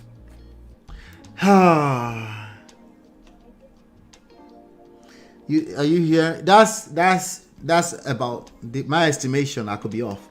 About 50% of everybody that's talking about this. Majority of this conversation is going on Facebook, and some people download it to come and upload it to YouTube. It's those aunties. You're absolutely correct. Some of those aunties, they will collect. Why is he dressed like that? He's dressed in Asher address a prophet. The Facebook auntie Adubos. Yep, that's them. Who is that silly woman? Who is that person that you heard their voice? I don't know who that person is. The name on this YouTube channel says Lagelu FM 96.7. Is that the person's name? All right. So that's what that says. But again, I'm not going to play too much of that because clearly those ones are not ready for justice. They're just looking for people to drag. And they've seen an easy target in SAN Falana. That's the way I see that. You know. Anyway, there's a report here on Vanguard that was reported on December 29, 2023. Let me see here. We're talking about Mohbad and some of the updates. These are some recent events in the last even 48 to 72 hours. Okay. Mohbad Falana writes Lagos CP over death threats against wife and son. Human rights activist and senior advocate of Nigeria, Femi Falana, has petitioned the Lagos State Police Command after alleged death threats against the wife of late singer Mohbad, Omomi, and son Liam. Recall that the Ask About Me crooner died in controversial circumstances on September 12 at the age of 27. Mohbad was buried the following day by the order of the father, okay, who is now fighting for justice. After the people said no and they exhumed the body to start the test. Now he's now championing the test at one point, but he's championing DNA test now. He no longer cares about the actual test and laboratory test to find out what happened to this young man. He's now more concerned about the DNA in the name of it must be a foul play from his daughter-in-law. Just listen to that, okay? It doesn't sound right. Right? But we're waiting. We're patiently waiting. Maybe that's actually what happened. We'll find out then. Right? We'll find out then. Maybe that's what actually happened. Anyway. Following Mohbad's death, there have been nationwide calls to investigate the cause of the late singer's death, with protests held in some states demanding justice. Mohbad's body was exhumed by the police. Okay. So this is what Falana said. Your office would recall that Ileri Oluwa Oladimeji Aloba died under questionable circumstances in September 2023. Questionable circumstances. No name mentioned. His remains have since been deposited at the mortuary after the completion of the autopsy on his body, which was exhumed. The coroner's inquest to ascertain the circumstances surrounding his death is still ongoing at the coroner's court. While his wife, Mrs. Cynthia Wumi Aloba, continues to mourn the death of her late husband, she has received death threats from anonymous callers. Right? Well, Nigerians will take on matters that's not their own. They will do that. Okay?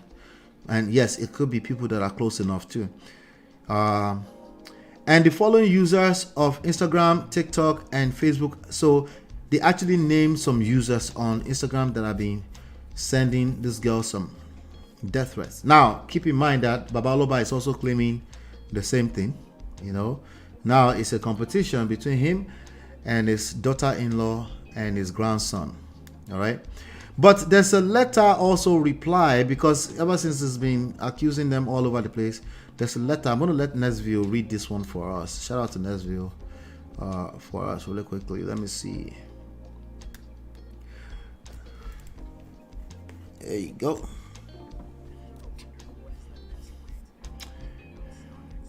for you in exchange for the... This to say, Mr. Joseph Aloba, that's MOHBAD'S dad. Okay, so she's reading the letter from FALANA and FALANA Chambers to Mr. Joseph.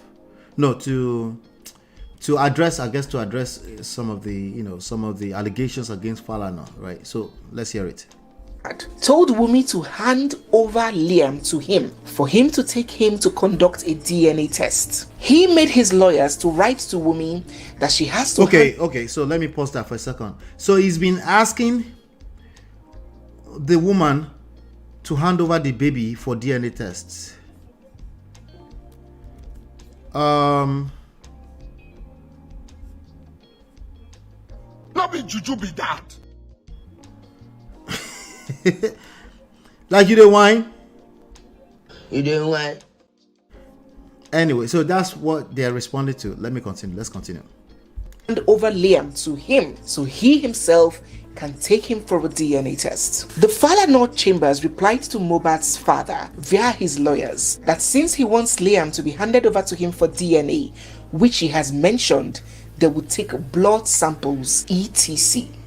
Liam needs to be protected as per his child's rights, so Mr. Aloba and his lawyers should get a court order and bring it to them before such a request of handing over the child to him can be granted. Remember that Mr. Aloba is not Liam's parent, so he cannot even request for DNA, but consider... So we've said that here over and over and over and over and over again, right? Not in a few minutes. We've said that over and over and over again here, right? You can't, no, we can't, you're not the father of the child. You have no biological, well, you do by way of DNA, but even by way of DNA, like you're not the father of the child. When it comes down to the court system, this is a public matter now. In order to get access to that baby, you're going to need some kind of, there's going to be a lot, you need a lot more than just being the grandfather. Nigerians, listen to me carefully, Nigerians. For those of you that really think your culture drives the rest of the world, even though you import everything else. You want to shout culture at the top of your lungs, but you import everything else. Nigerians, listen carefully to me. Sorry. No, he does not have the right to that child. You don't get it. If he did, they would have given him the child already. Don't you get it? Like the reality, I know how you feel. I know you think it's culture and this and that. I get it. I sympathize with you and your culture. He does not have the right to this child. Not especially with the way he's moving. He's dragging that child and the mother of that child in public. He's going to need to be able to, he needs a criminal case or something. He needs this investigation to come out and show that Wumi actually participating in some kind of foul play, and then she's a criminal, and then they'll be looking for other family member that can take care of that child. That's all he can wait for.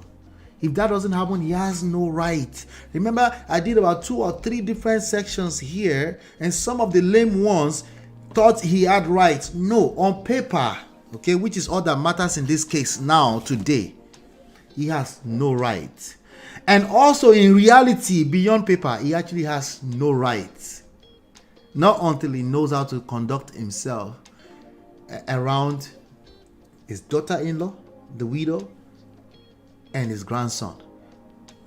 His grandson for the rest of his life. Yes, I know. Wait. How can he not have right? And you say his grandson for the rest of... Yes, but his grandson, not son. Right? Even let me tell you something. In a developing and developed society, the mother, unless you can prove that she's a crackhead, say, okay, at the end of the day, she's more connected biologically to that child as far as the society is concerned. And that is the driving force in all of this that they don't get. Let's continue this.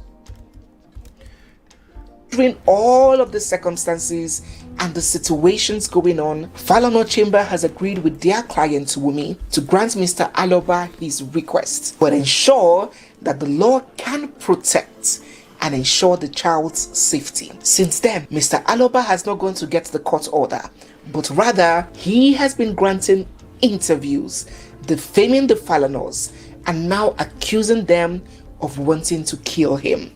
They've also told him to desist from that, or they will have to take that accusation to court. Yep. For him to prove to them where Falana made threats to his life of wanting to kill him. Only thing they told him is to go to get a court order requesting for the child to be handed over to him. Remember, he is not a parent, and apart from the parents, it is only the courts that can grant that a child's samples, blood, etc. to be taken out for DNA.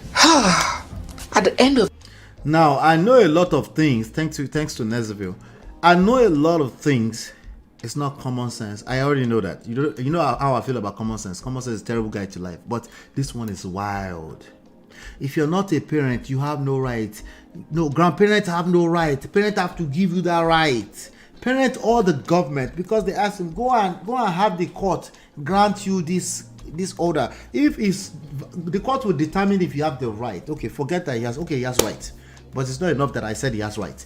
The court has to determine that he has the right. They have to give him the order, and then in that case, they can now give him the baby, because in that case, the safety of the child will be the responsibility of the government when they give that kind of order. Because guess what? Safety first. They're going to put things on this baby's body and all that kind of stuff to try to collect specimen to do tests. And you don't think that you need court order to go and take the baby? This is wild. I don't know why anybody will ever argue beyond this. You can have your sentiments. You can feel like you want to take side with Baba MOHBAD. That man has gone through a lot, this and that. I get that. I understand. There's a video of him somewhere crying on the internet. Right? I get the whole thing, but you might have empathy for him. You might be sympathizing with him. I don't know if it's empathy or sympathy. I'm not sure which one you're doing there, but he needs more than just the crying. He needs to know how the world actually works. It's not all of that is not enough. Check this out. Check this out. You don't know, it has been a sleepless night. But the God that I serve will bless you. Amen. I do not bury my child because of cedar crest. He gave up at the gate of cedar crest. In our madness, we cannot enter cedar crest. We don't have that money. But my husband said because it's his life, enter cedar crest. I don't know how to do. But cedar crest do not ask a cover. They started drinking. Let's appreciate Cedar Crest. He's alive. He's alive.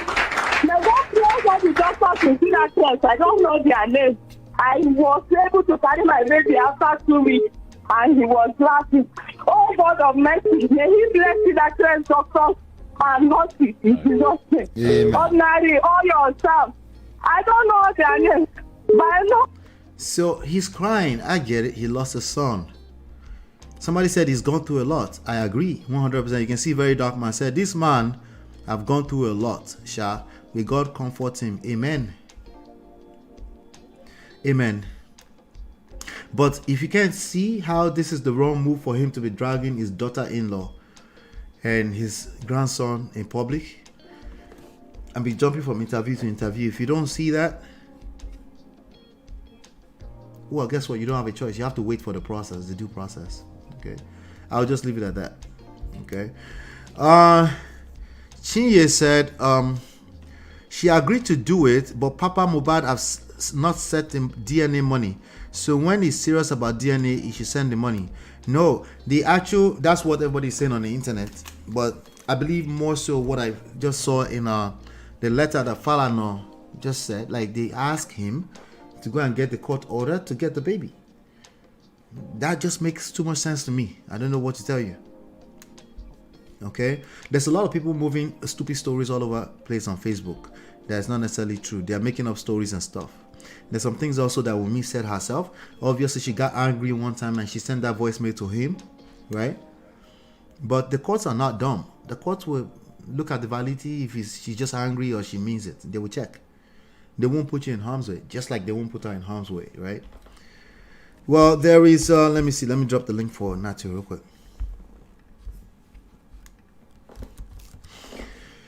Yeah. yeah, I don't like to see someone cry. Now I feel bad for him. No, he's gone through a lot. There's no question about that. Welcome, Yes TV. There's no question. I've dropped the link on NATU. There's no question that he's gone through a lot, right? But we're dealing with reality. His daughter-in-law's life and his grandson's life is involved. There's no way that's going to override your sympathy for him crying. I'm talking about the general public sympathy for him crying. I feel sorry that he's crying too. I'm sorry. He lost a son. That's a great deal, you know. But this matter is in court. Well, somebody says not in court, but there's a case that's being investigated. They're waiting for lab tests from the autopsy and the other stuff that they might be doing to get to the bottom of this, right? So the idea of dragging Wunmi was not enough. Now he went ahead to continue to try to drag this old man, who is probably just trying to help. They're probably using a lot of charity funds to do this work, you know. So it's not enough that he's crying. I feel sorry for him. I understand. But I'm gonna play one last, and I'll talk to NATU to end the show. Let's see.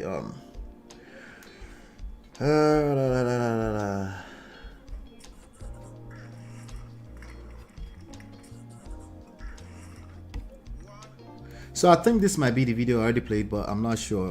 Let me play this one last video. Let's see. Person, hello, Barrister Okutekpa-san. Good morning, sir. Make we appreciate them. Oh yeah. Listen to this. Listen to this. It happened.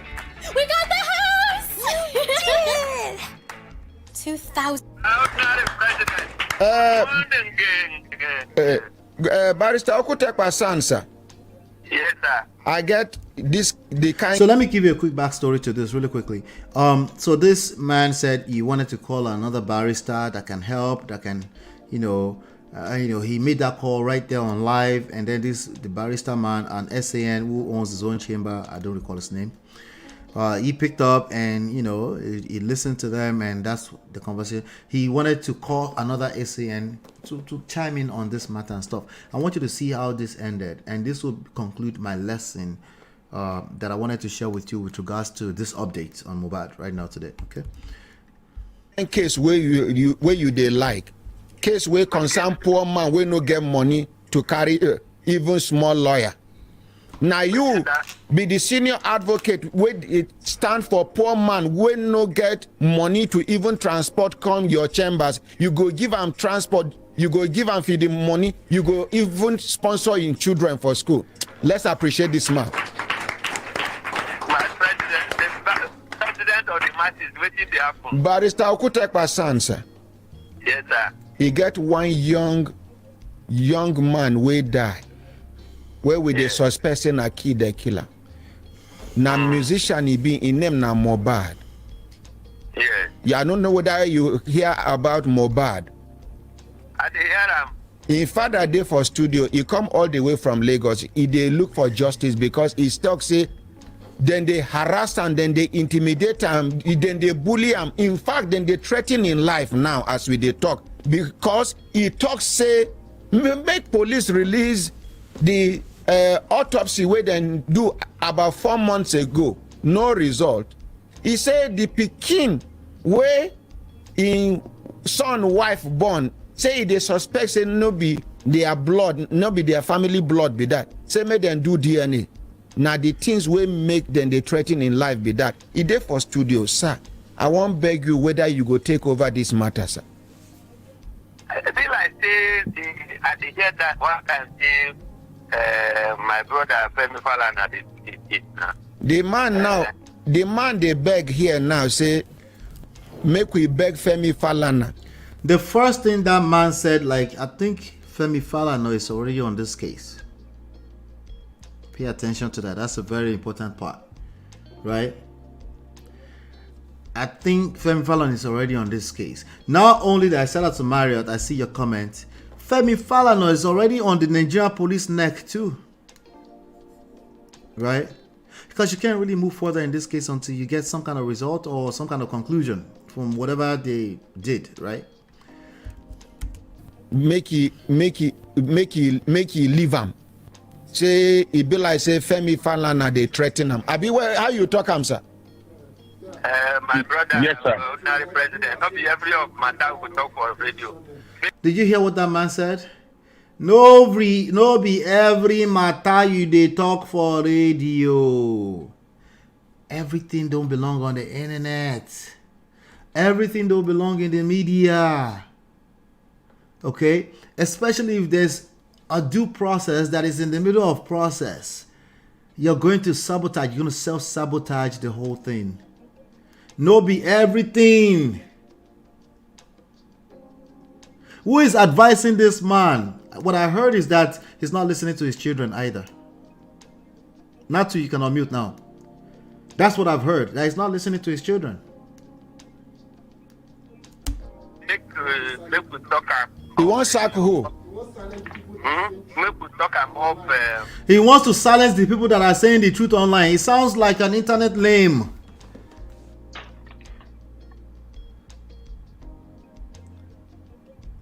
That's the accusation against Falana. At first, he said it's after his life.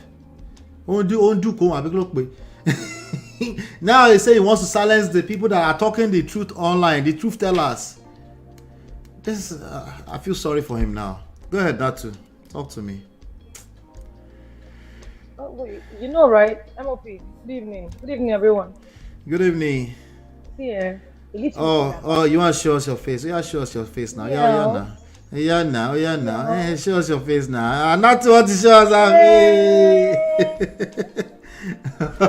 Honestly speaking, right? Illiteracy That's the issue here, right? Yes. Aside the poverty mindset, illiteracy is playing a role here. Because person wey no books suppose know wetin they call people. You see this son, as they called him, as they ended the matter there, he didn't proceed with any conversation. Yeah, you're just like because right? he knows that Falana does not pick anyhow case. Do you understand what I'm saying? Falana does not pick anyhow case. And you know, say senior, you get levels. Do you understand what I'm saying? Yeah. So now this man bringing this case, you should not forget that even the people that were suspecting is among them. Yeah. The hand when they point for me, you understand? We're also pointing the same hand at him. Why? Because he was the person that buried the guy the moment they brought him that night. Wanted to bury him that night. Why were you rushing, sir?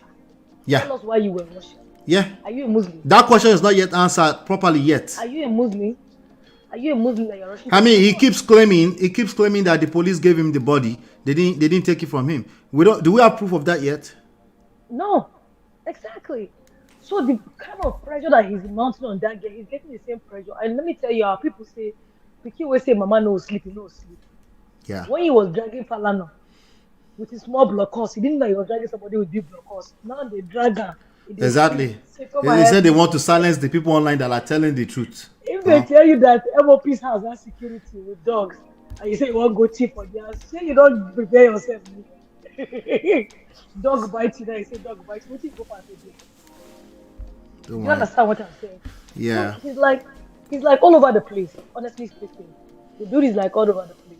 That's one problem that he's having. Two. Do you feel sorry for him? Do you feel sorry for him? You don't feel sorry for him? And let me tell you why. He lost a son. Let me tell you why.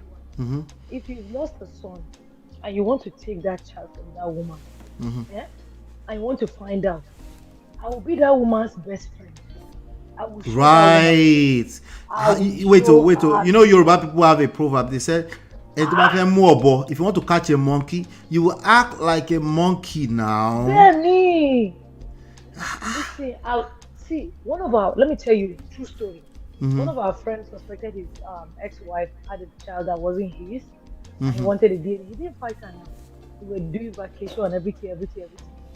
He begged them to come with him. He took them on vacation. That was where he took out whatever he was taking to go and run DNA. He didn't even know. DNA came back, it was his kid, but his mind's address. He didn't even know he ran the DNA. It was we that his friends that know that he ran DNA. Right. So all this dragging that you are dragging, that's her only child. Wumi is the closest person to Mohbad that he can get anything that he wants to get. No need to fight. Do you understand what I'm saying? So if you are dragging me like this, I will drag you. I will put shame inside cupboard and you see and lock that shame. And I will have shame there. Wow, lie and lie. you understand what I'm saying? So as she has a child, if she's saying that the child is from Mohbad, she has to get everything that she can get to train her own child because she doesn't have anything to train the child. And that mentality that he has, that's African parents' problem. You're muted. Did you cover the mic? Am I muted? I think did you cover the mic? Go ahead. No. You faded it for a second, yeah. It's African parents' problem. Once your kids are married, you don't have right over them or anything. If you have to do anything to their children, you have to seek permission. Yeah. Don't say because he's my grandchild, he's my son. No. No, That you don't guy have no has rights. family, he's different. Yes. Yeah. There's no how much you can use coconut and say I have right. You have no rights. So African parents are having problem with that right now. They're Right. really having problems because this generation, this Gen Z, Because they're showing them. they are giving them. It's either the kids themselves are showing them or circumstances or some kind of crisis when it happens, they don't know what to do with if it. you are the father-in-law, we're not getting right, and you have a child, you're supposed to bury the placenta. The father is the one to bury, which is Mohbad. If I wake up and I see you say you're taking placenta to your father, and I say don't take your placenta to your father, if anything do my king, wallahi. He's not taking it now. So saying you don't know where, you don't supposed to know where they bury it. If your son doesn't want to tell you, he doesn't trust you, that's fine. Yeah. So he's making a big deal like he's the father. Like, bro, it's a whole mess. That guy needs to chill. Yeah. He really needs to chill. Anyway, I didn't get a chance to be in the chat with you guys earlier on. Are you the one on the trip somewhere? Yes, on Saturday. Oh, you're going on a trip on Saturday? Yeah, I'm going to Nigeria. Oh, okay. So tell us, you got something going on. Tell us a little bit about that. Yeah, Let's spend the last few minutes doing that. Let me give you a real quick. Oh, before I give you, let me say, so that Ahmed is that guy. He's a solid guy. Hold on one second. Who is Ahmed? The guy, the Berkete family guy. I've known him for like 30 years. Okay, hold on 1 second. Let me round up this segment and then I want to separate this for you, okay? Hold on 1 second. We're back in 20 seconds.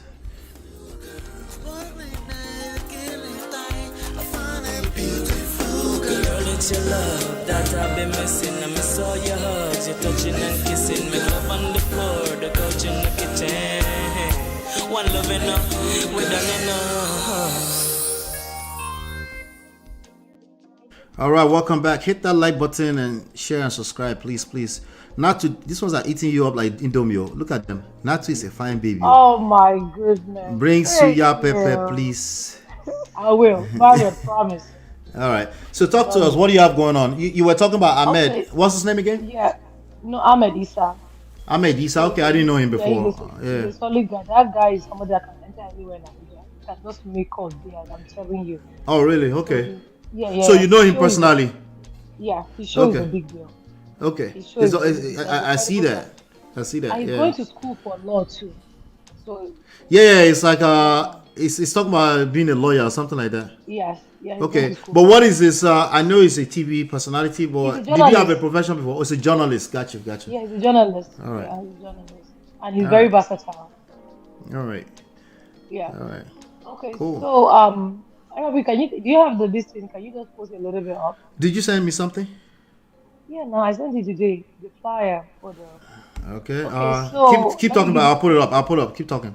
Okay, so let me give you guys a quick story. So I started a foundation in Nigeria, which is the NATU SUZIE Hope Foundation, and the purpose of my foundation is because I have lost 6 family members to breast cancer. 4 of them are blood related, and 2 are married to the family. So 1 is my mom's younger sister, 1 is my mom's first cousin, 1 is my mom's niece, and 1 is my uncle's wife. 2 are married to my cousins. So they all are carried from breast cancer. And I think 3 or 4 of them are early detection, but they didn't follow up as they were supposed to. So NATU, where did you send it? Where did you send it? Your WhatsApp. On WhatsApp? Are you sure? Yeah. Your WhatsApp is empty. What I chatted you this morning. You didn't send anything to me.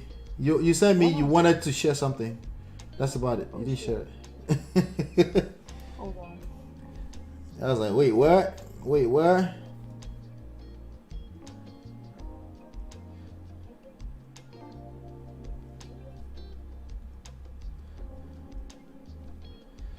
Yeah.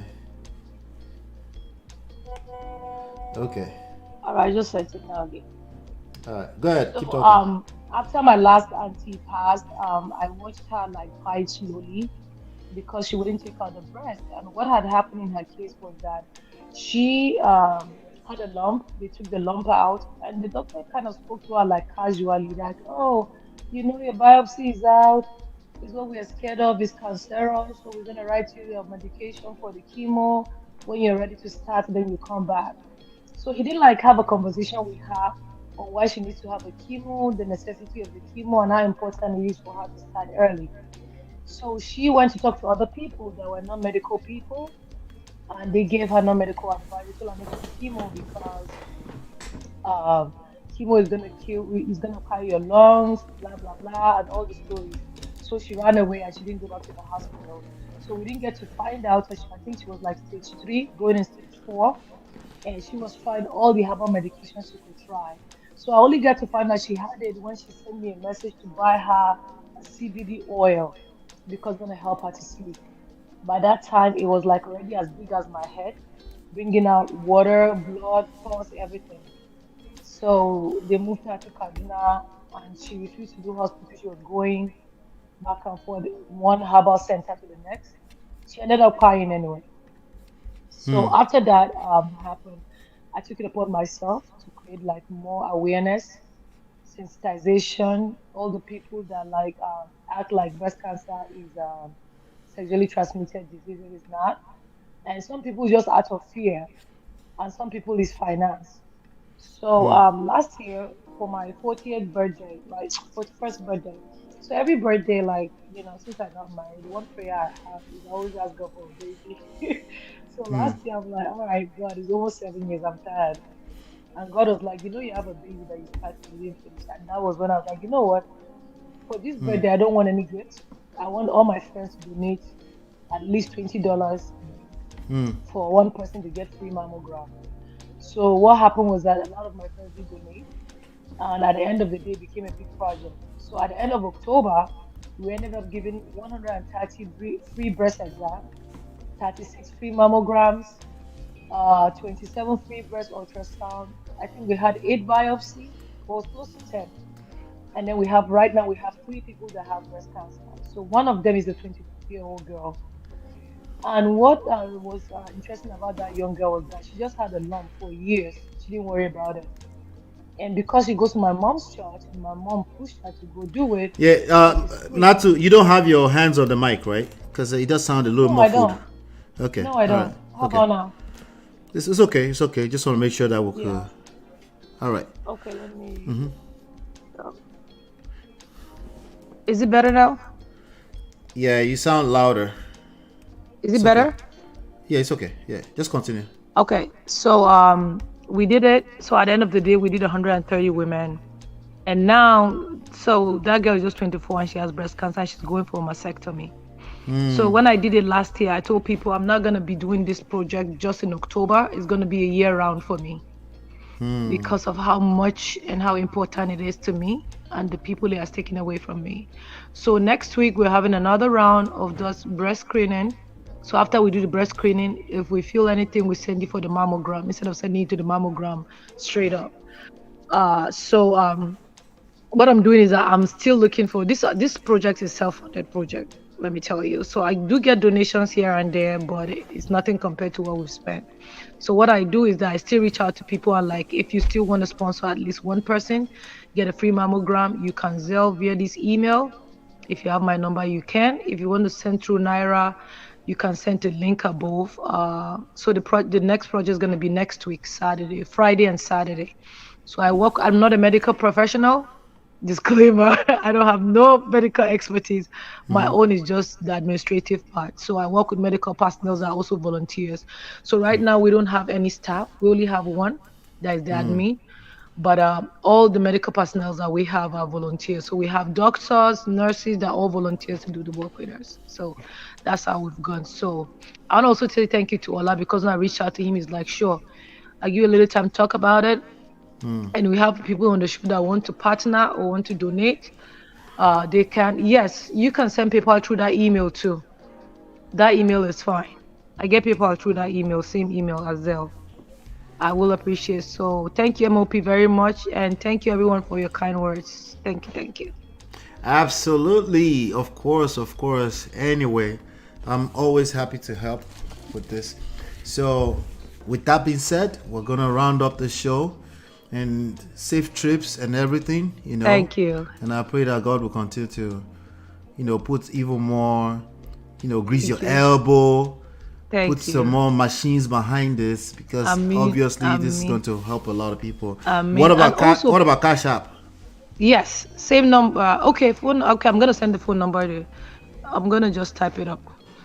But okay, your Cashapp does not have a tag, the $ tag. SUZIE Kure, $ SUZIE Kure, KURE.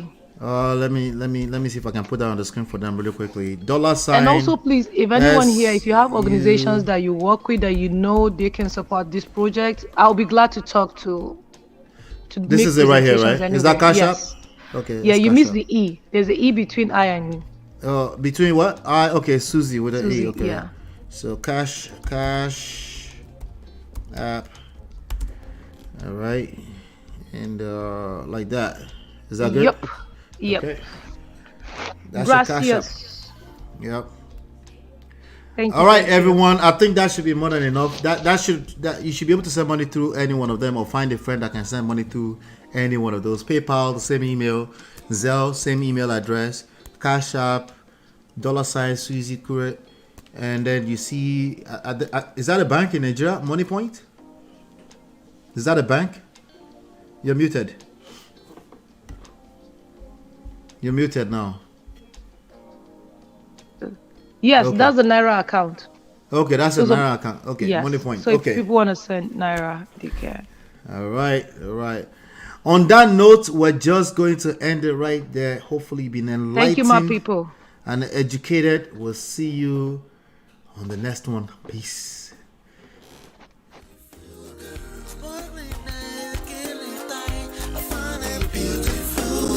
It's your love that I've been missing. I miss all your hugs, your touching and kissing. Me love on the floor, the couch in the kitchen. One loving up, we done enough.